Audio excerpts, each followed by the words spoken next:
Hey guys, this video is one of my first interviews that I'm going to start trying to do more of on my channel. I get to sit down with Dave Foley from Kids in the Hall fame, News Radio, as well as Fargo, and ask him a series of questions about UFOs and where he thinks we are right now. I'm at Contact in the Desert in Palm Springs, California right now, and this is where I got to sit down with him as well as a few other folks. I'm going to call these interview series a fifth of mystery just because I'm the fifth pillar of emphasis, and that also sounds vaguely similar to a fifth of whiskey, which I'm a fan of. So I thought that was an appropriate title, but I hope you guys enjoyed this interview with Dave Foley.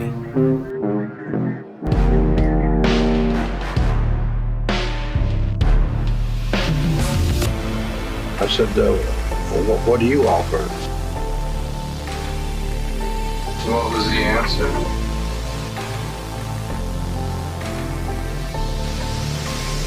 A new world if you can take it. Who am I to say that planet Earth is the only location of a life form that is civilized and organized like ours? This is my first interview besides a congressman, which was Andy Ogles. Oh, yes. So I interviewed Andy Ogles. This is more nerve-wracking than interviewing a congressman for me because I'm with Dave Foley. Yeah, but Andy Ogles has such beautiful hair. He does. It's flowy. So, much nice. You don't usually see a Republican with great hair. Caleb, are you helping him with his hair while he's on? Yeah, I'm not getting any help at all. No. Yeah. But yeah, so this interview is going to be low key and easy, of course, right. Okay. and it's also the only thing between me and getting a drink at the bar afterwards. So I've been holding off just for this interview. I'll keep my answer short then. we can wrap this up. So you don't get shaky. Yeah. But thank you for taking the time to Thanks. to meet Thanks with for me. talking. Thanks for talking with me. It's a pleasure. It's a pleasure to meet you. Same. We've interacted a few times on Twitter, which has always been pleasant. Yeah. So I wanted to talk to you because I want to verify that you're the same person in real life that you are on Twitter. You seem like a kind, genuine soul. Oh, well, thank you. I hope that's true. Yeah. I'll ask around afterwards. I endeavor to be kind and gentle. The way that I typically do my interviews are I do a past, present, and future kind of line of questions to get familiar with your background, where you're at right now, and what do you think is going to happen in the future, because none of us know, but it's fun to predict. Yeah. And that to me is one of the things that I like about the UFO topic is the fact that it's fun. Like there's a lot of not fun stuff that comes along with it in terms of interactions with some folks. Yeah. But I always think that the reason I got so interested in this because it is mentally stimulating and it's just a lot of fun. Yeah, that's certainly, if any of what we're all learning is true, then it's the most interesting story on earth, And that's a good perspective to have, because I always feel like I have to caveat everything I do with, if any of this is true, this is amazing. So I'm glad that other people feel that way as well. Yeah. So let me ask you this. You're an actor and a comedian. Mm-hmm. I would think that your schedule. You forgot Legend. And Legend. Legend. Thank you. I should have led with that. Sorry. Yes. But how did you find time to get familiar with the UFO topic and its nuances? Well, I was always interested in it, and the interest would sort of go up and down over the years, as to how seriously I pay attention to it, and I think. Like definitely around the time of the Phoenix Lights, I got more interested in it. I don't buy these explanations, and that got me thinking, well, if the explanation is that bad, what is the truth? And then I remember when the French put out the Cometa report, which was like 2003, basically a group of people in the military, psychologists, police officers, scientists. All did a fairly extensive study of UFO incidents in France, and came back to the conclusion UFOs are real and most likely extraterrestrial. And I thought, well, that seems important. That a whole country is coming out with this, And I thought, and again, and then I was always startled by the fact that no one paid attention. So that's one of the Yeah. things that fascinates me about it is it's so interesting. It's so entertaining to dig into, and it's such a monumental moment in humanity's history if it comes to reality, Yeah. and no one's paying attention. Well, people have been very well conditioned and manipulated to not pay attention to this issue.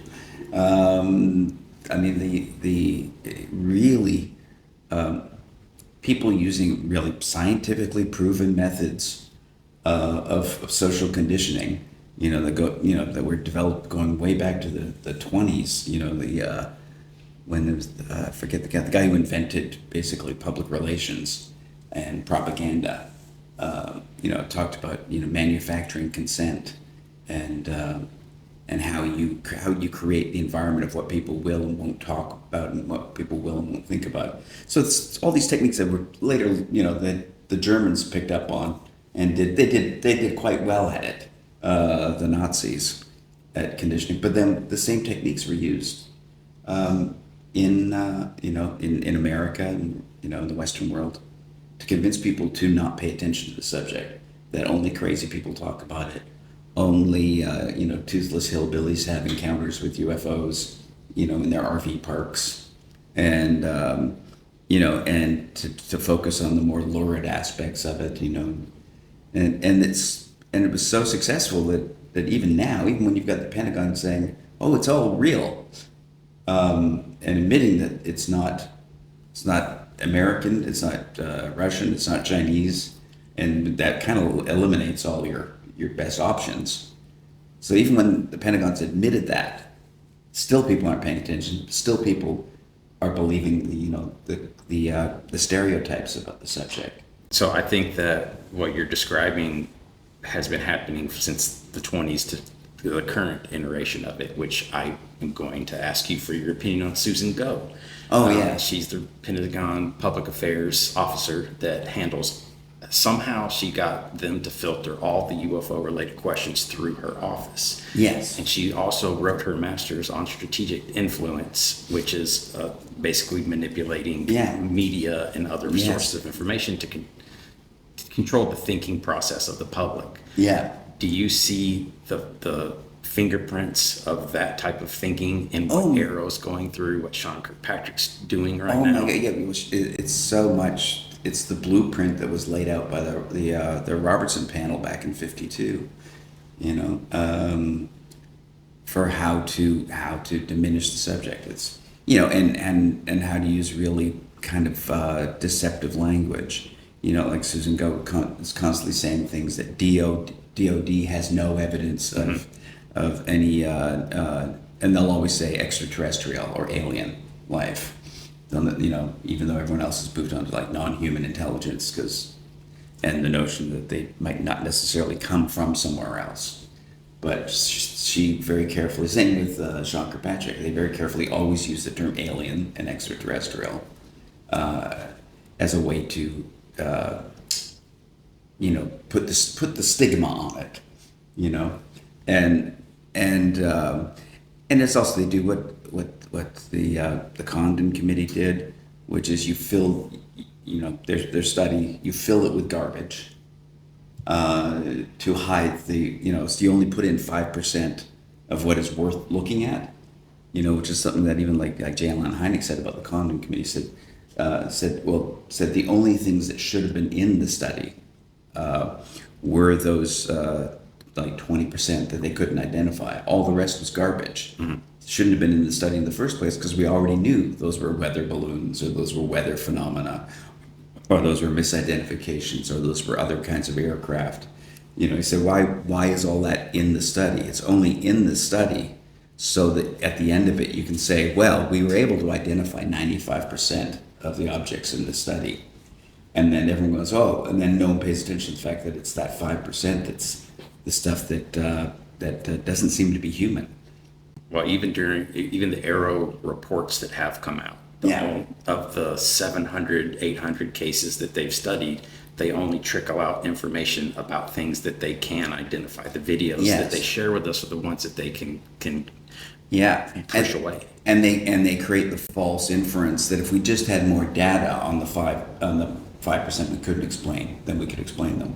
And they use things like some things displayed unusual flight characteristics, right? And they've said this in Pentagon briefings. Some things do display unusual flight characteristics, and of course, nobody in the media said, "What would those unusual flight characteristics be?" Because it sounds pretty anodyne, pretty boring. Unusual flight characteristics, but if anyone had asked, "What are those?" then the answer would have had to be,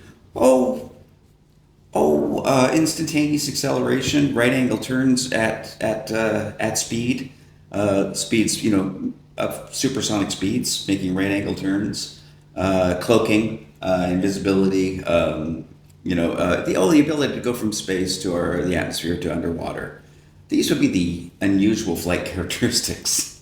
It's interesting that you bring that up, because the UAP task force, their report that they put out, it was more forward with what their analysis was. They said there are things that are beyond, they can't be replicated with known scientific technology. And then they walked it back, it appears, in this last one. Well, I think UAP task force was the one that was mandated by Congress, and then inspired the Pentagon, the DoD, to set up their own study. Because they say, please, Congress, you don't need to do this.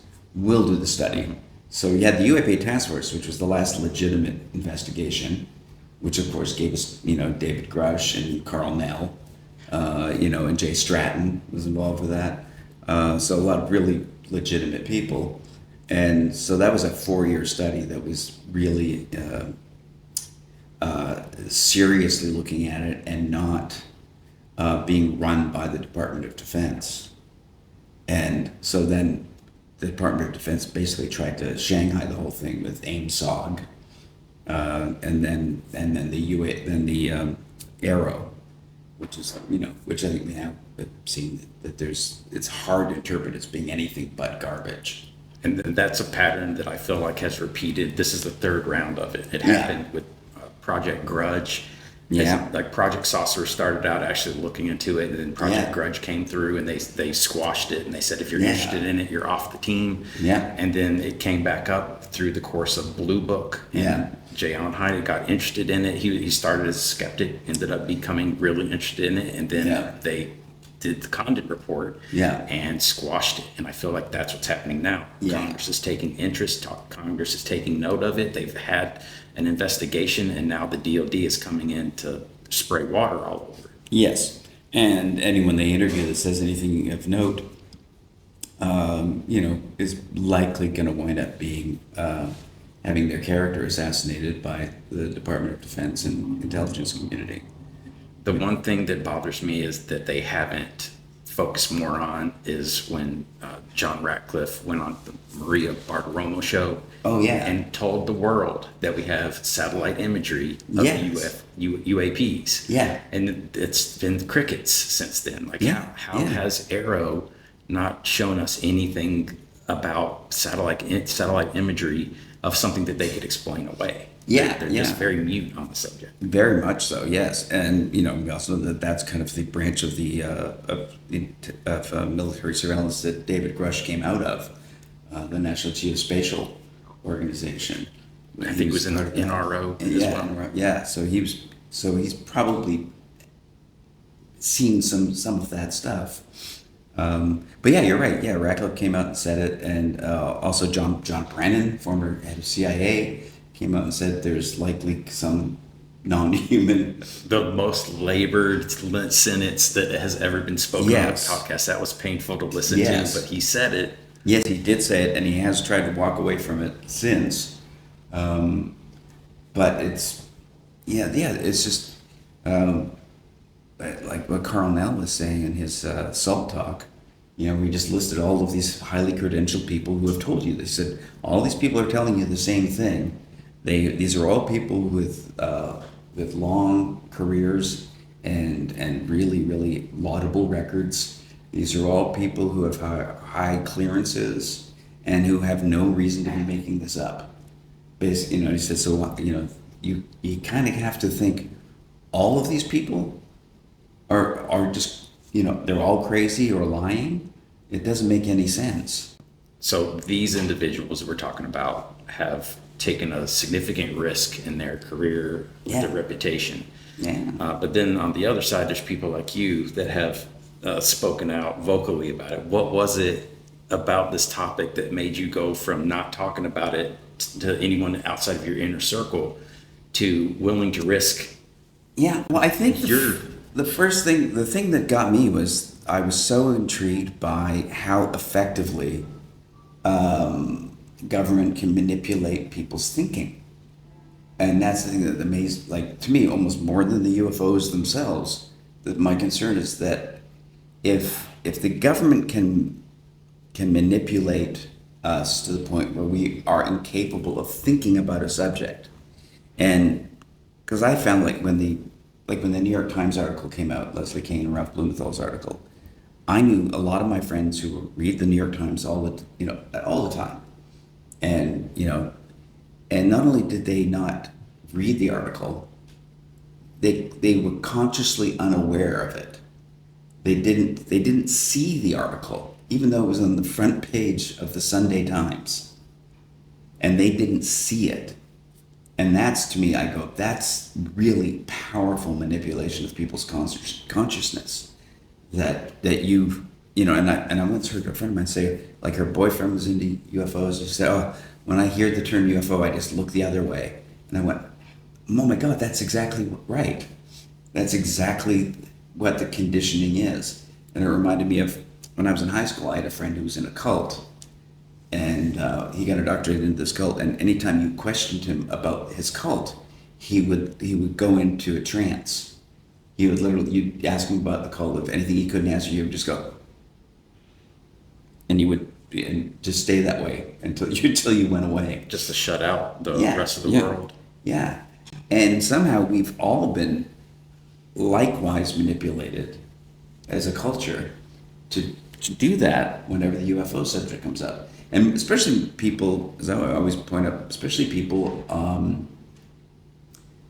that I feel aligned with, people like with left-wing politics, people who regard themselves as rational and, and scientific, and they're the ones who are most easily manipulated. And I think Noam Chomsky said intellectual elites are the most easy to control, because being a part of the community is so important if you're an intellectual elite. Because if you take a wrong step, suddenly you're not elite anymore. So it's very easy. So most of the only people paying, like in media, it was only the right-wing outlets that were covering UFOs and still, I think now News Nation, which I think is sort of a neutral outlet, they're doing a lot of good work. But it's the fact that, I don't think there's a huge conspiracy to silence the press. I think it's more that these people have been so completely and effectively manipulated by the stigma and by the misinformation and by the stereotypes, that they just aren't capable of looking at the evidence, of thinking about the reality of it. Well, I think that a lot of the Carl Nells, the Lou Elizondos, the David Grushes of the world have thinking in alignment with yours in regards to why they're becoming vocal. And it seems that we're hearing more and more that they're not being vocal because of concerns about UFOs. It's because of concerns about the lack of government elected official oversight over these programs that have run amok, basically, and become they're not there. Like, no one knows they exist, and that's a problem if our media and our government oversight aren't dealing with these issues, what other things are they just not dealing with? What other things, what other subjects have we been manipulated not to think about?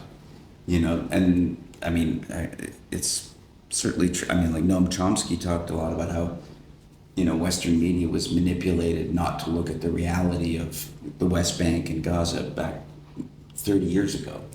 He said people, there's not one media outlet will show a true map of the West Bank. And he said, and in fact, if you bring up the subject, you are marginalized. You are seen as extreme. And, that's another aspect of where we have our parameters of what is acceptable to talk about and think about in our culture. And, and I think and I think having our I guess that aperture of what you're willing to recognize in the world constricted is a dangerous thing in so many ways.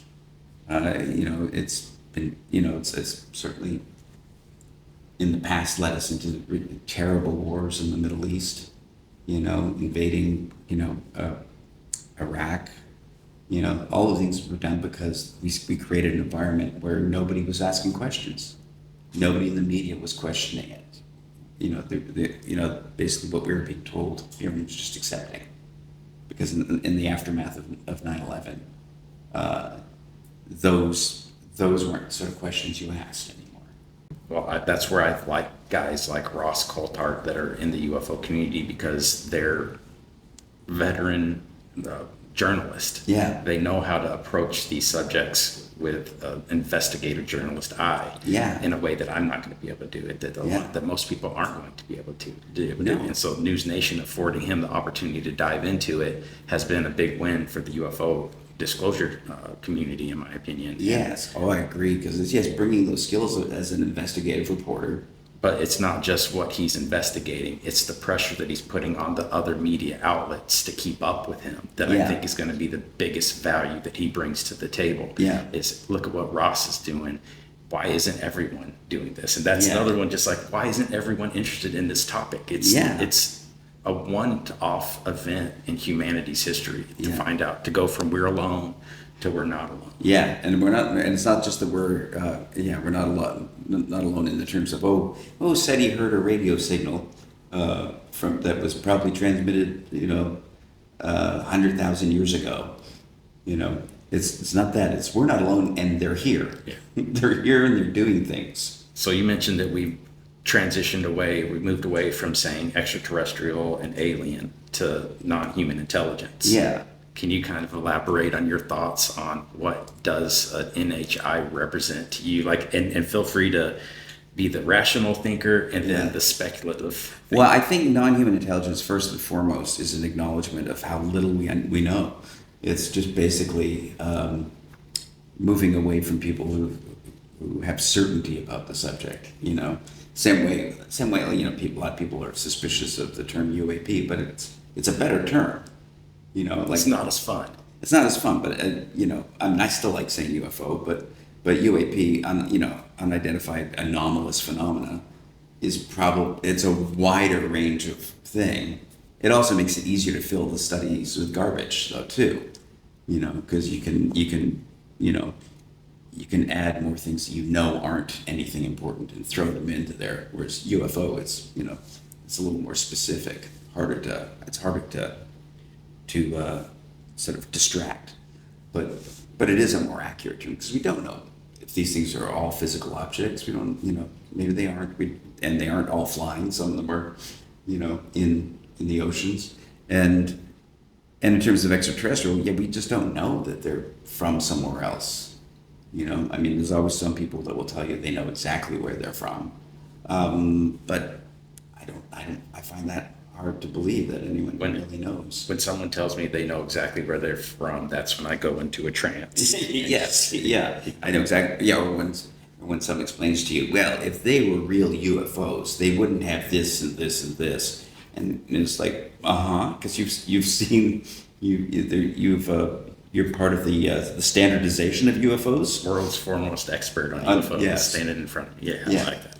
It's like we just don't know anything for certain about them. So we don't know where they come from. We don't know entirely what they are. I think it's definitely, a lot of it is nuts and bolts physical craft. But then I think a lot of the other stuff that people are saying probably is more of more of an energy based thing, sort of plasma, but all these things look very different. And then you've also got like these metal spheres that are obviously physical things. But even then you go, well, even physical objects, we don't know how those objects came into being. We don't know if even a physical object can be a manifestation of some highly advanced consciousness. That they can just, manipulate matter and energy in a way that, that is so far beyond us that it's, that there's basically no distinction anymore between matter and energy. If you're manufacturing on that kind of level. So we're debating where they're from. Yeah. What is your thoughts on time, as far as how long they've been here, their relationship with time as well? Well, I think definitely. The evidence does seem to be throughout human history that the phenomenon has been described, usually in religious terms, in spiritual terms, either whether by ancient civilizations or indigenous civilizations and religions, that basically the things we're seeing now, people have been seeing for at least thousands of years, maybe tens of thousands of years, maybe more. And again, because my instinct is to find a way to reject anything that makes me feel comforted. So originally you'd go, well, they've been here for thousands of years and they haven't destroyed us yet, so maybe they like us and we don't have to worry about them. But then I thought, well, that's assuming that whoever they are, whatever they are, that they experience time the way we do, that they are trapped in the arrow of time, the forward flow of time, the way we are. But there's nothing, even in Einsteinian physics, there's no distinction between past, present, and future. So if there's creatures somewhere that exist in all three simultaneously, they could have arrived on Earth a half an hour ago, but arrived at every point in time simultaneously. So even though it may be in our time frame, a half an hour before now, there was no UFOs.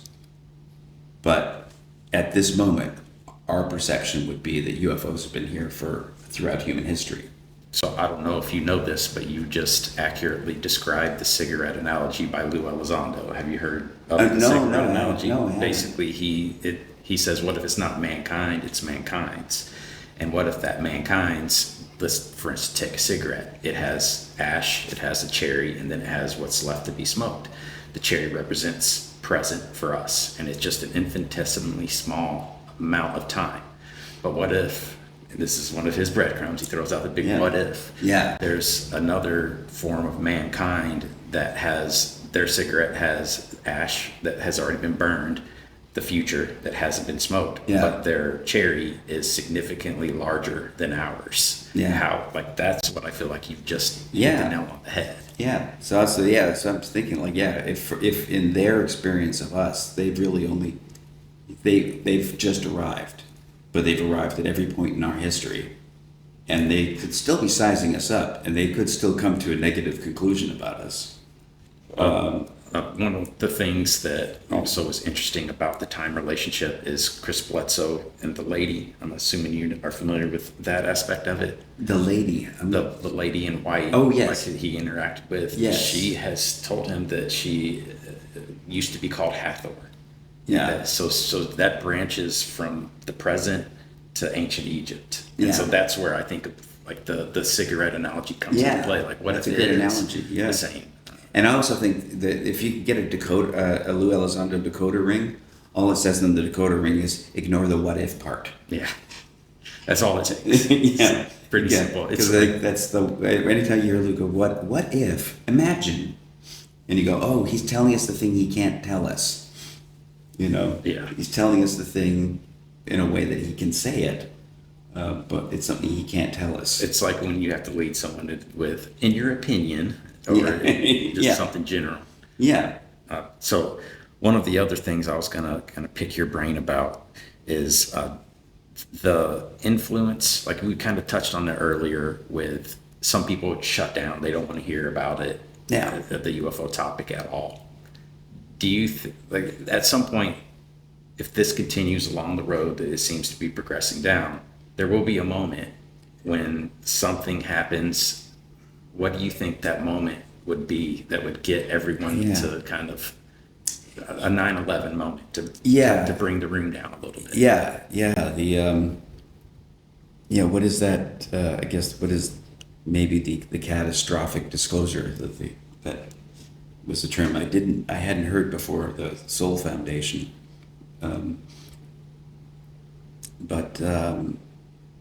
It's one of the things. It's kind of disquieting in that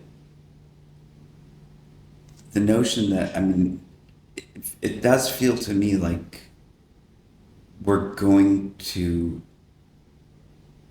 soon be living in a world where we are openly acknowledging a non-human intelligence that is coexisting with us. It seems like we're kind of irretrievably going down that path right now, with the number of people and the people in really well positioned in government. In fact, people like Chuck Schumer are getting involved in this in a very serious way. So I think it's going to happen. So maybe it will come from the government where they're finally gently telling us, well, yeah, there's a non-human intelligence at work on Earth. It's been here a long time, and there's nothing we can do about it. And and then again, do we find out that we've been working with them? Our government's been working with them all this time. Is Haim Eshed going to prove to not be a crazy old man? Because it's so funny that Carl Nell actually mentioned him in his Cell Talk as well. I was shocked by that one in particular. Yeah, because for people who don't know, like Haim Eshed, who was the head of Israel's space program and their space defenses, came out and said there is an intergalactic federation. That's a big pill to swallow. Yeah, and that we've been working with the Intergalactic Federation, and that I think he also said that there are bases on Mars. Which again, once you accept that UFOs are real, then suddenly you go, I guess bases on Mars wouldn't be that crazy. It's easy for them. Or bases on the moon. You go, well, yeah. I'm always skeptical because how do you keep that from the public? But So I feel like there have been numerous politicians, including Haim Eshed, Paul Hellyer from Canada, as well as the numerous American politicians that have been involved in this discussion. But it hasn't taken us across the finish line. No, but there's a constant pattern of anyone who seriously looks at the data comes out believing in it. But the general public is too lazy, I guess, to look at the data closely. Well, they're not. They don't have. They don't have their trusted sources of information that are willing to tell them about it. Correct. And they still, as I said, I remember talking. After watching James Fox's Out of the Blue documentary, that's what got me really diving deep into the community. It was after seeing that. But I remember, even talking to my wife, who's a smart person, informed, but telling about some of the stuff that I heard, and she goes, well, I just understand, well, if they're, why do they only show up in the middle of nowhere? And it's like, well, that's not true, but that's what everyone thinks. Why only in America? Why only in America? Not true. It happens everywhere in the world. And the statistical truth is, most of the sightings happen where most of the people are. So you get the highest number of sightings near the highest concentrations of people. As well as reporting mechanisms. There's not a lot in the middle of Australia. So if anything's flying over there, no one's seeing it and no one has a place to report it to. So the most sightings are in places like California and New York. Because it's where all the people are and where all the equipment is, where all the cameras are, and all the radar is, and that's where So it's not something happening in the backwoods all the time, But people just have, it's people just have these ready answers for, why, that or that notion. Well, why? I believe there's life out there, but why would they take an interest in us? Or the energy that it would take to travel from the across the galaxy to here is just too unimaginable, and it would take hundreds of thousands of years. And why would anyone spend 100,000 years to get here? And you go, well, who says that's what happened? You're saying this like that's proof that there's nothing going on, but the reality is, it is happening. So however you have decided that it's impossible that it's happening, doesn't matter because it's still happening. So what science should be doing is when the impossible happens, the job of science is to figure out how, because that's how all scientific innovation has occurred in the past. We go, well, that's impossible. Like germs, that's impossible. No, nothing that tiny could be alive. So when people get diseases, it's obviously, magic, and then science went, oh no, look, we can actually study this, and we figured it out. Germs exist. Well, I think it was Avi Loeb that said when you're studying anything, it's the outliers or it's the extreme ends where you're going to gain the most information and understanding about the process that's occurring. Yes. It's looking at those outliers instead of just pushing them away and ignoring. Yeah, the already explained is not interesting. Correct. Yeah, so only the impossible is really worth studying, It's like, it's... So that's the thing. How do you have to get scientists interested in doing science, But part of me, I do feel like maybe the most likely way that this is all going to change is that there's an agenda with the non-human intelligences that's just going to take this out of our hands at some point. I would like to think that's the case, but my honest opinion is that I think until celebrities and legends such as yourself get involved. Thank you for adding legend. And we're seeing more and more of that with Thomas Jane now being involved. Like the UFO community is basically creating its own celebrities that we all know and love. Yes. But now we're seeing other people from outside of the community take an interest and be involved in it. I think that the celebrity aspect of it, the pop culture aspect of it, is where we're going to see the most change in the perception of the general public. I hope that, definitely, I hope that one of the main reasons I've been talking publicly is that, in part, I thought, well, I'm not afraid to do it, and hopefully that will encourage other people to do it, and hopefully by doing it, there are people who have really suffered from the stigma, people who have had their lives destroyed, people who have had marriages destroyed, careers destroyed, all because of the stigma of this subject. And I thought, if I can just sort of set an example and say, look, you can talk about this, and it's not the end of the world, and it's not crazy to talk about this, then maybe that can help a little bit. Because I'm not a researcher, I'm not a scientist, I'm not, so I figure I can't do a lot, but maybe I can do this little bit.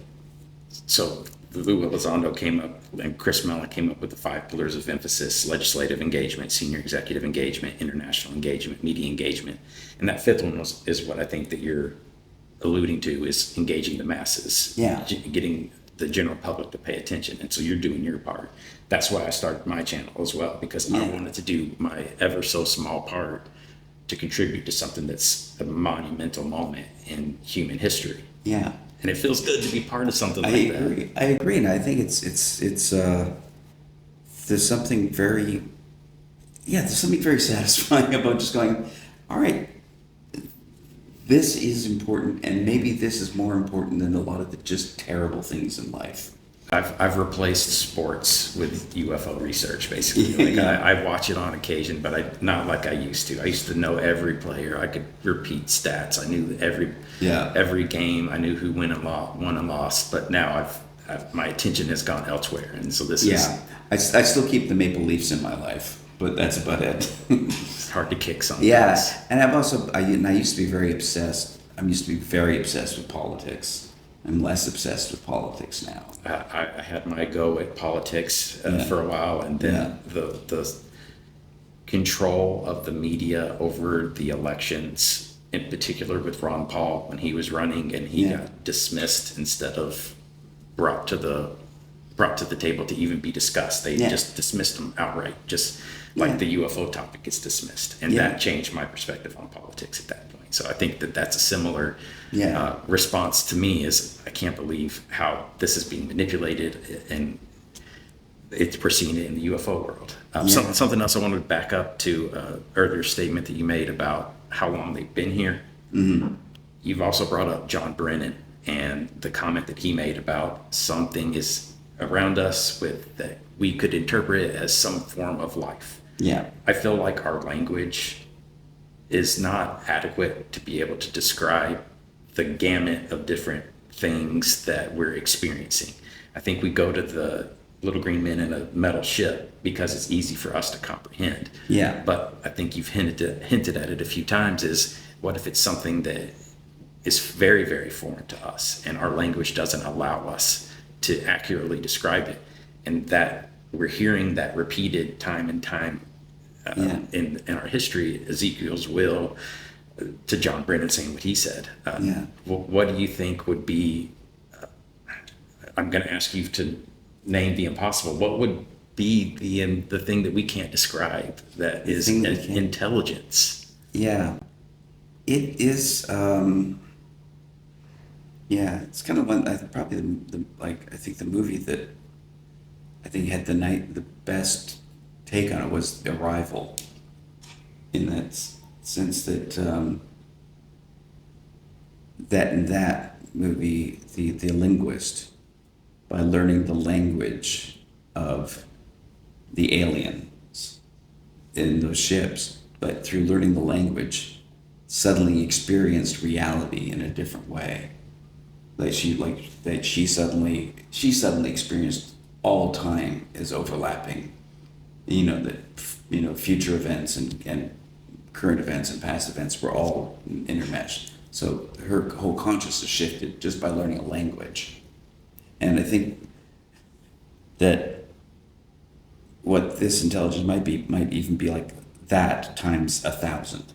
Opening the aperture. That's a repeated theme in this topic is you gotta open the aperture, think outside of what you understand. Yeah, and you have people like Donald Hoffman who's coming up with his theories about how reality is something very strange and that we did not evolve to be able to perceive reality at all. In fact, we evolved to exclude any real perception of reality because it doesn't keep you alive to be aware of reality. And that, then his theories that I don't understand, where he says, that consciousness is the underlying fundamental building block of reality.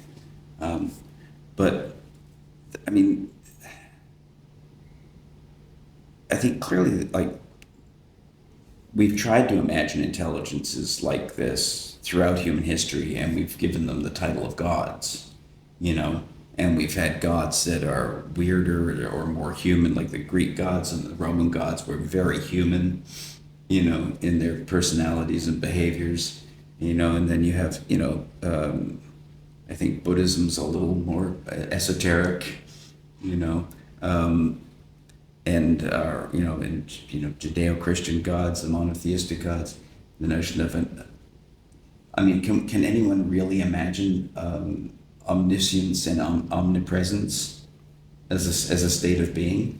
And there's a possibility that whatever we're dealing with is that alien to us, Well, you've hit on something that I think is one of the human missing pieces of this conversation is they don't speak they don't speak English in India.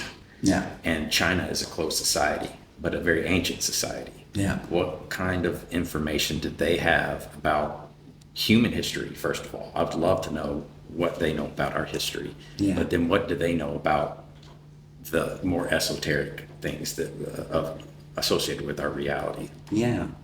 Yeah, well, I think, and again, I'm not knowledgeable enough to speak to it well, but the fact that we're running into overlap between, quantum physics and cosmology and, notions that have been around in Buddhism and, and in Chinese philosophy, that there's, as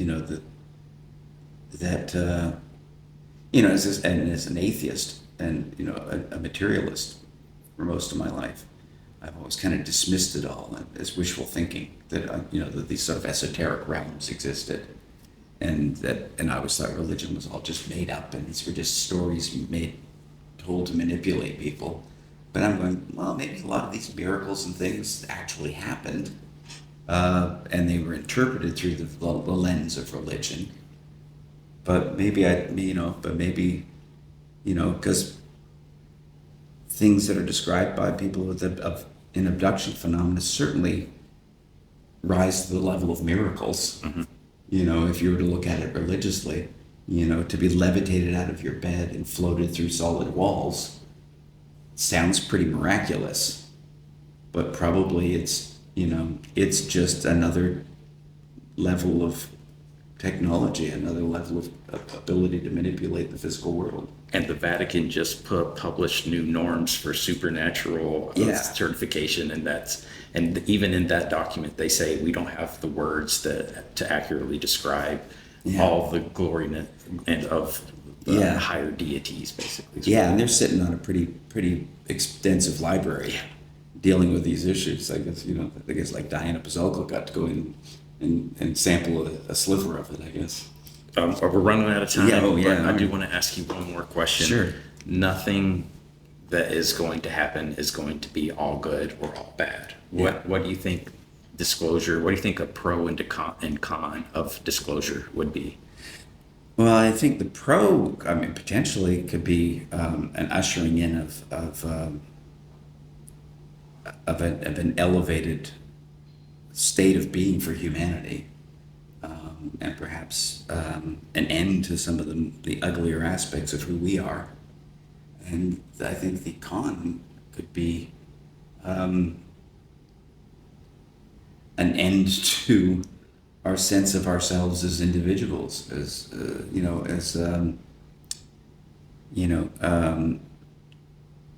a lot of it may be very discomforting to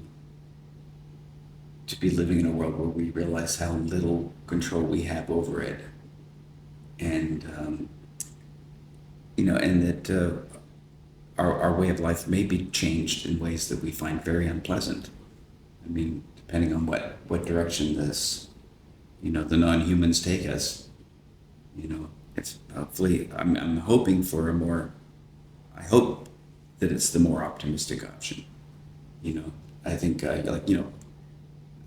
but there's nothing to say, nightmares of human enslavement aren't on the table. And that's still going on today. Like we're as a society, we still are not where we need to be. And yeah, I hope that that's one of the things that disclosure brings about, is the ability to care for ourselves better, the ability to learn more about ourselves. Yeah, and I guess we're part of a small minority of humanity that's lived in a world with the luxury of considering things like free will and freedom and an agency in the world. Whereas most of the people in the world don't live like that anyway. So being enslaved by aliens really couldn't be much worse than what they're living with right now. It's a sad fact, but it's true. Yeah, if you're slave labor in a bauxite mine right now, you probably, the aliens probably going to look pretty good to you. Yeah, you got options, I guess. Yeah. All right, well, I very much appreciate your time, and it's a pleasure meeting you, and thanks for allowing me some of your time. Right, I look forward to hanging out over the weekend. Good. All right. Woo!